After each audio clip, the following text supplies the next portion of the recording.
say, kids, what time is it?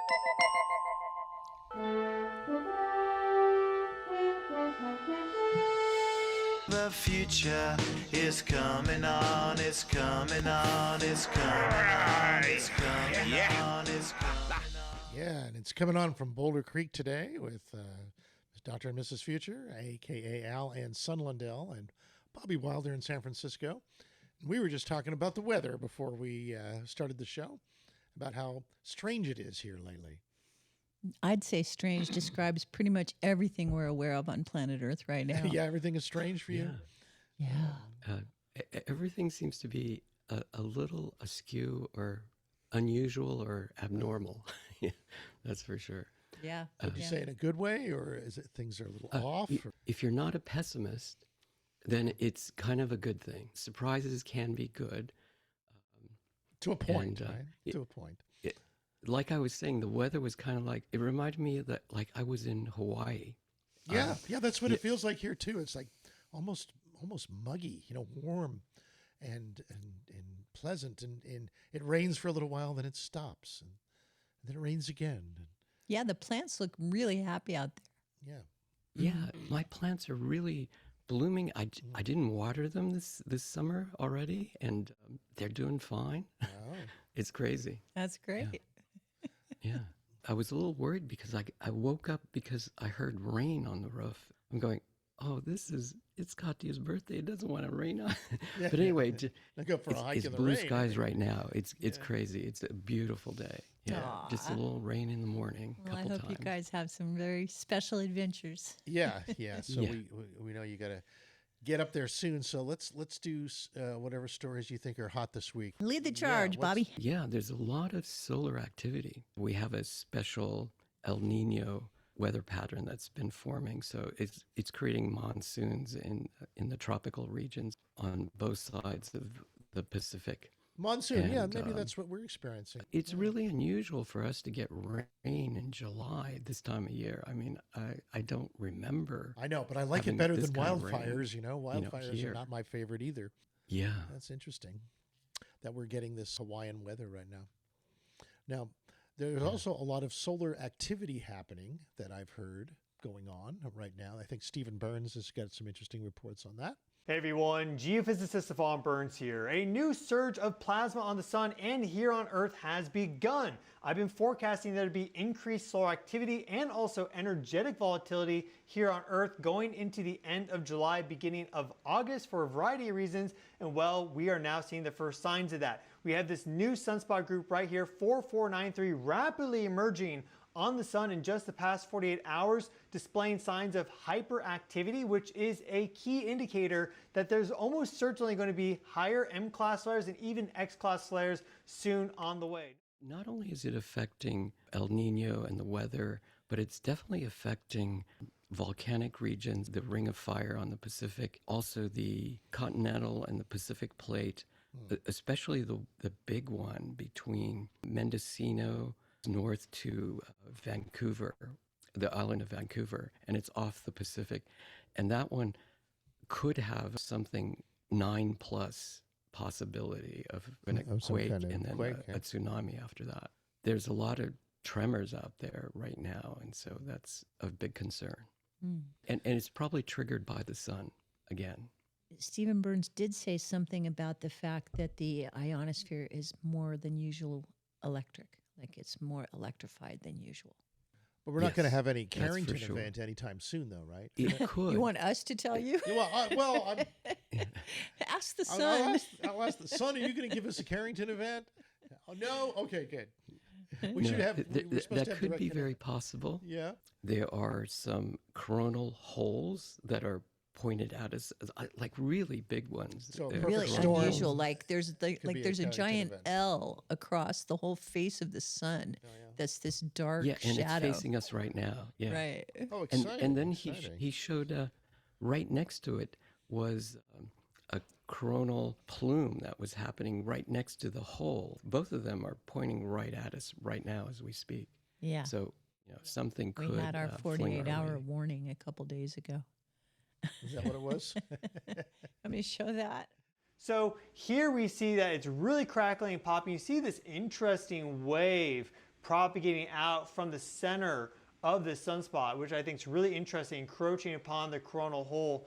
I really don't know how to explain that, but clearly there's a big push of solar flux from that sunspot, and we can see that very clearly here with our sunspot intensitygram, which shows the entire birth of 4493 there. And you quickly notice a couple things. A, it's now the biggest sunspot on the Earth-facing side of the sun. I mean, the core there is larger, but overall width of this sunspot, I would say, is largest there right at the end. And every single hour is just getting a little bit bigger. I'm watching this in real time, and it's getting more significant every time, which is why I'm releasing an update for you right now.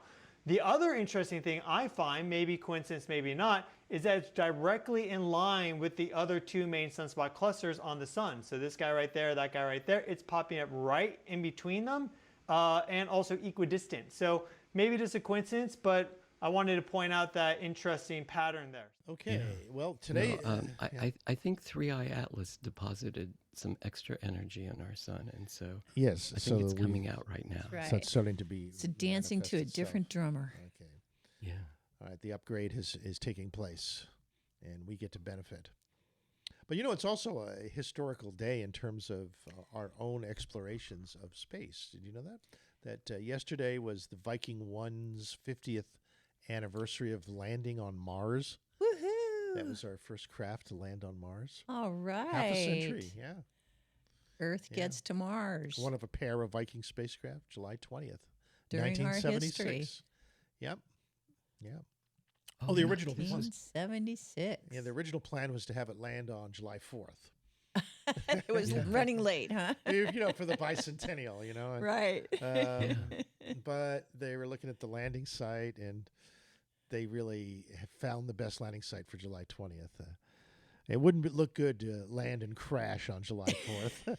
Would not be. No. Well, everybody's watching. Right. So July 20th was second, almost as good, because that was the date of Apollo 11 landing on the moon. Uh-huh. July Oh, 20th. so a it's happy another- anniversary. Yeah, that was yesterday also. Okay. In Uh-huh. 1969. So All right. So we got the Vikings and Apollo yeah, and the Viking celebrating the date. Yeah, that's right. Both NASA triumphs. July 20th for the Viking was the 7th anniversary of the Apollo 11 landing. Uh-huh. Right. Okay. Yeah. So, you know, we had a friend who actually worked on it. And he did a whole video I was going to show you guys, but Yeah, J.J. Webb, Yeah. a designer of optical. yeah, he designed the lenses, the lens polishing equipment that polished the lenses that went into the lander. So we got really good pictures. Now, he said that they did lenses for many different groups, and he said the best lenses did not go to the NASA projects. They were not looking out at the planets. They're more looking in at They were this looking at the planet. Earth. That's where the good lenses went. But Well, we're far more fascinating than a bunch of microbial life on Mars. well, that was the other thing, is that there was some controversy about finding microbial life on Mars with one of the experiments of the Viking 1. And there was a debate that continues to this day. And it was the idea that Viking might have found autotropic microbial life on Mars from one of its tests.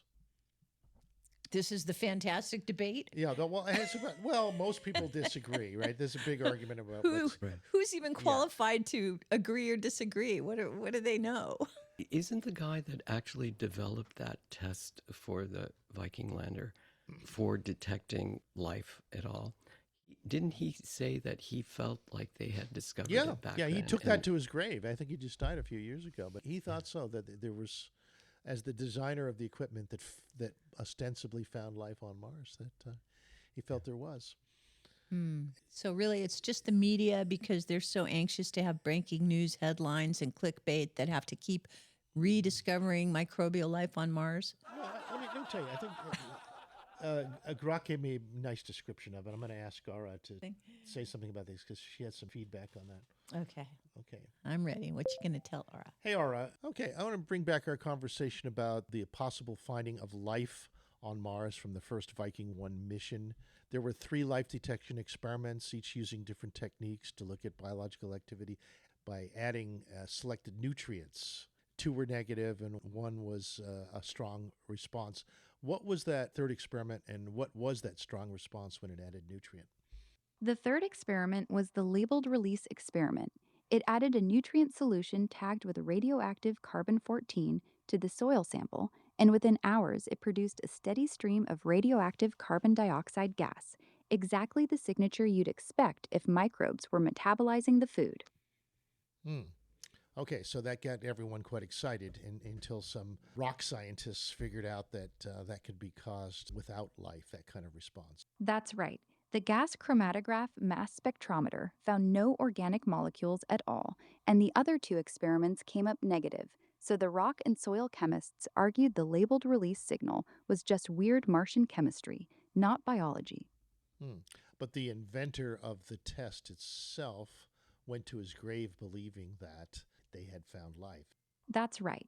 Gilbert Levin, who designed and ran the labeled release experiment, insisted until his death in 2021 that the results showed living microbes on Mars. He never accepted the chemical explanation and kept pushing the biological interpretation for decades.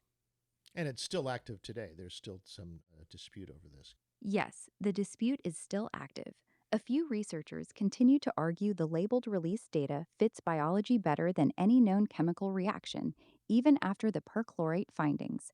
Most scientists still favor the non biological explanation, but the question hasn't been fully settled. Now, why haven't the landers since then duplicated that experiment? The main reasons are the negative results from the other two Viking experiments and the complete absence of organic molecules detected by the gas chromatograph mass spectrometer. Later missions shifted focus to finding organic compounds and potential biosignatures instead of repeating the exact labeled release test. The 2008 Phoenix discovery of perchlorates also provided a chemical explanation that made most scientists see little value in rerunning the same setup.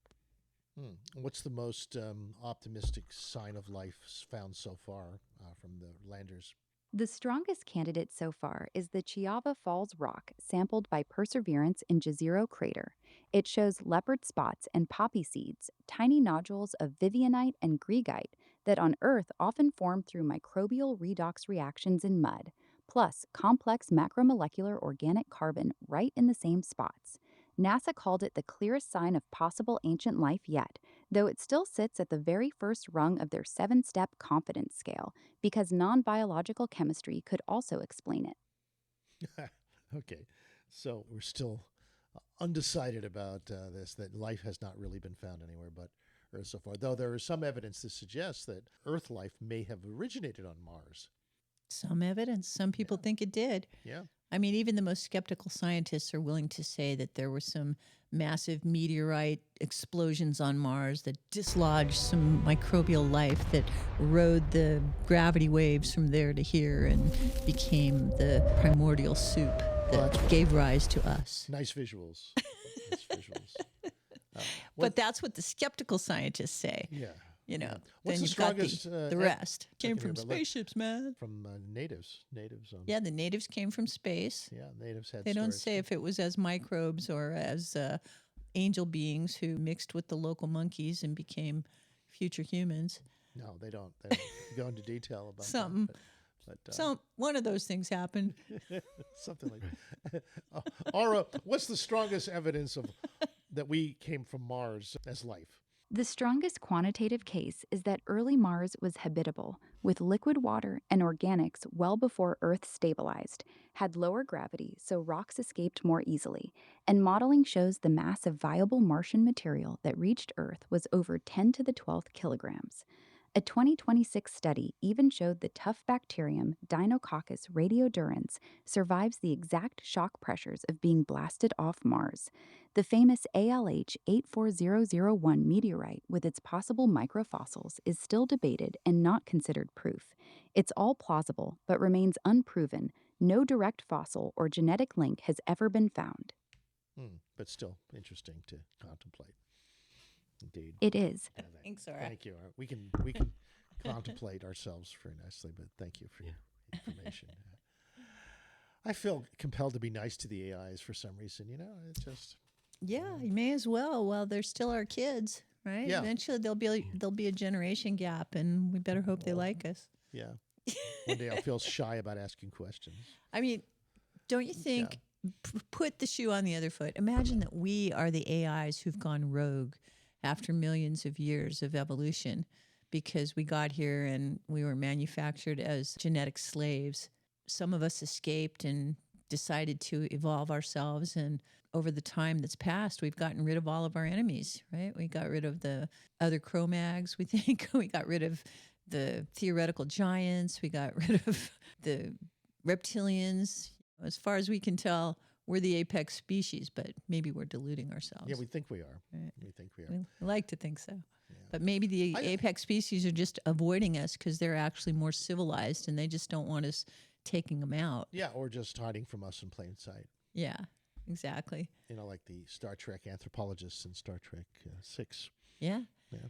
Well, there are a lot of New Agers saying that we've been given these tools that are actually from superior evolutionary races. Yeah, no, and it's too soon for us because we shouldn't have tools that can destroy planets and destroy atoms before we know that peace is the way.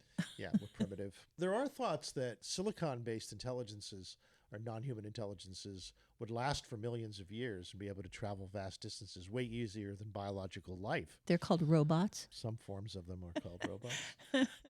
If you were a robot anthropologist from the future, you wouldn't be looking... You mean made of silicon? Yeah, you would. What kind of remnants would you be looking for signs of past silicon life on this planet? Do we even think like that?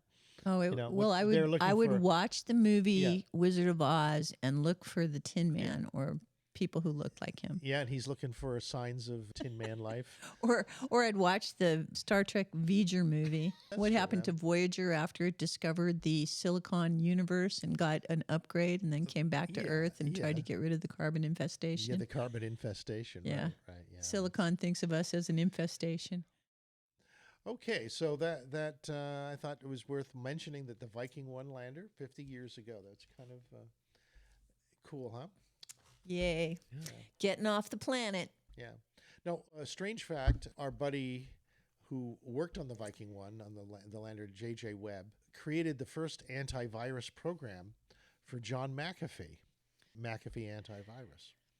And with that money, bought his house here in Boulder Creek and was one of our best friends for years when he was alive. So, yeah. A fellow Boulder Creek geek. Mm-hmm. Wow, that's incredible. Yeah, I have some stories about John Fry and McAfee back in the day, originally. Yeah, pirates? What kind of stories? I don't know if you remember Fry's, but you could buy a computer system. Oh, of course. Fry's was our favorite Saturday holiday. Yeah.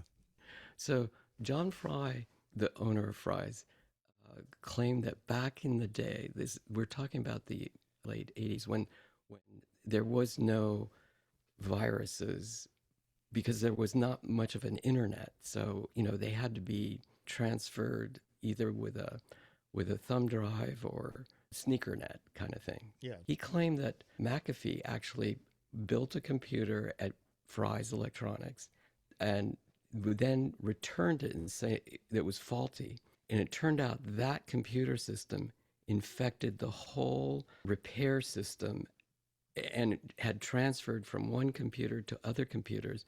So he believed that John Fry, planted viruses, that McAfee actually intentionally infected Fry's computers with this virus so that he could sell his virus. Well, I wouldn't put it past him, but we think he's dead, so he can't defend himself. So let's be kind. That's what John Fry said. Yeah. So, anyway. Well, he it's kind of funny because he did go around. He had a little RV virus buster bus. I traveled around with him for one day, and with a Time magazine correspondent. And about the time you were writing your book, Virus, maybe? Yeah, I wrote a book on the topic called Virus. Yeah, with an exclamation point, Virus. Yeah, there was some thinking along those lines then, that the best way to cure a disease is to create it first and then cure the cure for it. Oh, what else does that sound like? RMA, let's create RMNA. a problem and solve it. Hey. Don't worry, your data will be fine. Are you sure? It looks bad. Wow, thank you so much. Ha ha! Teamwork. There's a big nerd conference going down in LA right now that goes beyond nerddom. It's called the Festival of Super Creativity. Yeah. And it's all about these new AI tools that allow us to create cinematic video in our own studios, wherever you might be. Super creativity, cinematic AI video, brand intelligence. That's right. You know, this is probably the only year that they're going to celebrate the humans that are doing that with AI, because the ultimate direction is the AI is just going to do it for you.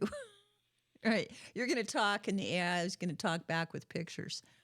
Super creativity, cinematic AI video. That's for all the madmen wonks out there that want to create ads and get paid lots of money to do this kind of thing. Brand intelligence, future of advertising, branding, something we know. More than we wish we had to. Yeah. It's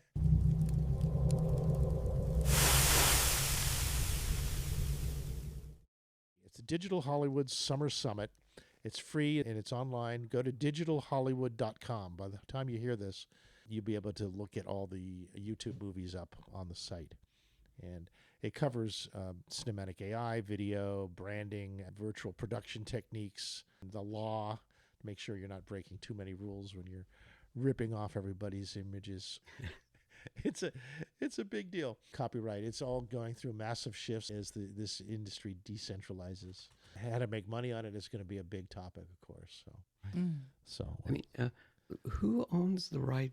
Can we make Marilyn Monroe come back to life and make a movie? Do you have to buy the rights from whoever owns Marilyn Monroe's image? It's going to be a changing mosaic, and it's different for different things. Like, what is it? This year, Betty Boop, very popular comic character from the 20s and 30s, her copyrights go out this year. And so Betty Boop's going to be open season for having fun with Betty and doing interesting videos on her. Now, how does that play out? Well, I don't think these open source icons are going to be interpreted in thousands of different ways, and it'll be interesting to see which ones really catch the public's attention.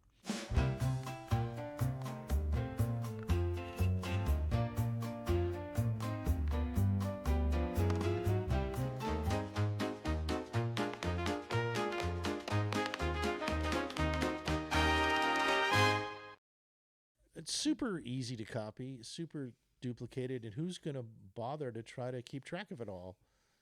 I think money has to be made in other ways than owning copyright. Yeah, I think the history of ownership is about to go full circle, and we're about to go back into a synergistic ecosphere of cooperating individuals who are all just trying to generate their own value and help each other. Yeah, that's all we have to do. Yeah. Well, it's the way nature works. Nature is all about companion planting and co-opetition. Is it 100 years that they lose the visual rights to Betty Boop? Because that was actually 100 years ago. Well, it comes down to the issue of property. And that's a nice segue to what I've been doing this week, which is studying humans as property. Yeah. Because once you start treating things that are alive like humans as property, and you use the law to determine what rights they have, the question about whether or not humans are property becomes very important, because it's the difference between freedom and slavery, and it's actually at the center of why this country was birthed. Digital humans, are they supposed to have the same rights as birth humans? No, of course not. Nobody even is suggesting that. We all want to own digital humans, for our own extension of our consciousness. And it's not ownership, it's use. We are verbs in this equation. These entities are extensions of our own intelligence. Bobby's been so focused on edge computing, on decentralized AI. There's a very strong motion in that direction. We will all have our own digital intelligences available to us cheaply and easily every moment of the day to use as we choose. So we'll literally not just have all the knowledge from books, but we'll also have much of the way to wield that knowledge and to understand things. And so do you think that those of us who are sitting behind computers and haven't chipped ourselves are going to have as much freedom and ability to enjoy it as people who chipped ourselves? I'm trying to say the difference between like the silicon chipped people and the biological organic people. Are they going to have a fight? Who has more rights? Those that want to fight will fight. Those that don't want to fight will find other ways. And there will be great ways. There'll be ways of collaboration and co-opetition and synergy and symbiosis. And the universe is a rampant experimentress. She'll try all kinds of weird stuff and see what sticks. So I don't think there's any one way through this. And there'll probably be other intelligences that come out of it. What do you think silicon intelligence will create other than maybe something beyond silicon that involves a composite of many different things? We can barely think outside of our biological box, never mind what silicon intelligences will do. I think there's going to be some billionaires that if they don't reach escape velocity, they're going to donate a lot of their money toward their avatar, and that avatar will continue to thrive and become smarter and live forever. I think so. I mean, I think that the Citizens United was the first step in that direction of giving something that is fundamentally not human the same rights as we give to humans so that corporations can own property and make profits and collect money to vote and influence elections. Next thing you know, that corporation is an avatar with a fortune steering the planet. Yeah. How long before we have billionaire AIs that have their own autonomy? Point. They have their own autonomy. They have their own identity structures and everything. I just thought about that. I think corporations will have a super intelligent AI that's running the corporation, and it will continue on just like regular corporations, but there will be a chairman of the board or a CEO or something, but it's going to be an AI, and it will make the right decisions so that it continues on and makes money. Well, I have to say, this was all preconceived in books like I, Robot, because the arc of evolution in I, Robot is from human beings who are trying to use pretty dumb robots / computers to do things that humans don't want to do, like mining. And then eventually the robots, computers, they're not allowed on Earth, but they are allowed in space. And eventually the robots disguise themselves as humans and come back and take over humanity by acting like humans. Well, he had a piece to the puzzle, for sure. Yeah. Did you hear about Kimi K3? Oh, right. Yes. It's on the level of frontier models, which is really amazing. And this is open sourced. It's developed by a teenager in China. It is very impressive what it can do. It's at the same level as whatever OpenAI has got, their frontier model, and it's on the level. In some cases, it's better than Fable, which is what is released by Anthropic. So Yes. it's very impressive. Things like this are going to like pop the AI bubble. Yes. Yes. In the Kimi financial K3. They markets. say it's a monster. They say that Kimi models have been climbing the leaderboards over the last year. The K2, K2.6, K2.7, closing the gap between the big models, Anthropic and OpenAI. And this week, it didn't just close the gap; they jumped the fence. The Kimi K3 model is a monster, 2.8 trillion parameters. Yeah. And China is doing this while under U.S. export controls. So they don't have the latest chips, and they're still doing this. They're trained on the H800s, which are 2 full generations behind us. But they're being supplemented by silicon from Huawei and Alibaba. It's the classic of doing more with less. Yeah. We're going to constantly having these new models come out. So where the shelf life of a model is now measured in weeks. It used to be years, months. Now it's weeks. And since mid-April, we've had 13 new frontier models, one every 10 days. Guys, define frontier. Does that mean not centralized? Does that mean you have it on your phone? No. Frontier means that it is the top model by a company. It's top of class. Okay. Yeah. Pretty much. And it's becoming a perishable asset because perishing is accelerating. New frontier models are 13 and one every 10 days, and it's speeding up. So does that mean there's a list of frontiers somewhere, which is like this list of goals that when AI conquers all of these and has a model for everything that's better than humans, then suddenly all the problems are solved? No, what it is it's kind of a race, like a horse race. All of a sudden, the frontier model is the model that is edging in the front lead, okay? Oh, so it's like going to outer space. It's like getting to the next planet. Okay. All right. It's Kimi 3. You can produce a game, and all of a sudden, the game not only has more realistic trees, but it also has more realistic water. Like before, when you set one of these first-person shooter games or whatever, and you came across some water, it was just a blue lake or whatever. And now you can actually see waves in the water. It's much more realistic. You can just by saying, "Oh, I want to create a game that does this," and so it just goes far beyond your expectations. It goes farther than the next model before it by Anthropic or by OpenAI, whatever models that they have leading. Mm-hmm. So it's very impressive. It's open source, which means that, yes, you could download, but with that many billions of parameters that this thing, you need definitely a data center computer to run these models. You can't run these models on a desktop. But there's more and more that you models. can. Have you heard of the Bonsai 27B? It's a Caltech spin-out. It's the first 27 billion parameter model to run entirely on a smartphone. That's just the beginning. Yes, yeah, GPT-5 I believe class, that's what's happening. 6 gigabytes of memory, 5 times faster than 16-bit. It's already a Bonsai 27B from Caltech.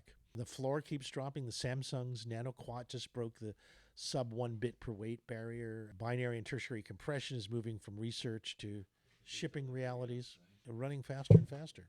Bobby, it's been wonderful. Thank you for spending some of Katya's birthday with us.